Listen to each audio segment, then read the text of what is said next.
ગણેશ ચતુર્થીના પર્વને હવે ગણતરીના દિવસો જ બાકી રહ્યા છે, ત્યારે મોડાસાના પ્રજાપતિ પરિવારો દ્વારા માટીની ઇકો ફ્રેન્ડલી ગણેશજીની મૂર્તિઓ બનાવવાનું શરૂ કરી દેવામાં આવ્યું છે। પ્લાસ્ટર ઓફ પેરિસની મૂર્તિઓ પાણીમાં ઓગળતી નથી, તેથી માટીમાંથી બનાવેલી ઇકો ફ્રેન્ડલી ગણેશજીની મૂર્તિઓની માંગ વધી છે। ત્યારે આ ઇકો ફ્રેન્ડલી મૂર્તિ બનાવવા માટે કાળી અને સફેદ પ્રકારની માટીનો ઉપયોગ કરવામાં આવે છે। બંનેનું મિશ્રણ કર્યા બાદ માટીને ગણેશજીનો આકાર આપી અલગ અલગ પ્રકારની ગણપતિજીની મૂર્તિ બનાવવામાં આવે છે। મૂર્તિ સુકાઈ ગયા બાદ તેના પર કલર કામ કરવામાં આવે છે, જે પાણીમાં ઓગળી જાય છે। કલર કર્યા બાદ તેને શણગાર વડે સજાવવામાં આવે છે। આ સાથે મૂર્તિકારો 6 ઇંચથી લઈને 4 ફૂટ સુધીની મૂર્તિઓ તૈયાર કરશે। જય ગણેશ।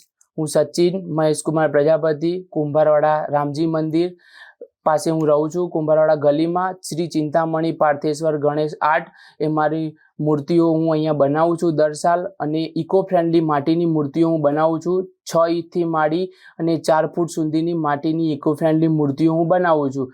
અને તે ઇકો ફ્રેન્ડલી માટીની મૂર્તિઓ એટલા માટે અમે બનાવીએ છીએ, છેલ્લા 5 થી 7 વર્ષથી અમે બનાવીએ છીએ એના માટે કે જો કોઈ પ્રાણીઓનું જળચર પ્રાણીઓનું નુકસાન ના થાય એટલા માટે માટીની ઇકો ફ્રેન્ડલી મૂર્તિઓ અમે બનાવીએ છીએ। અને અમે રંગકામ પણ કરીએ છીએ, જે ઇકો ફ્રેન્ડલી કલર વાપરીએ, જેથી તે પાણીમાં નુકસાન ના થાય એટલા માટે અમે ઇકો ફ્રેન્ડલી કલર પણ અમે વાપરીએ છીએ।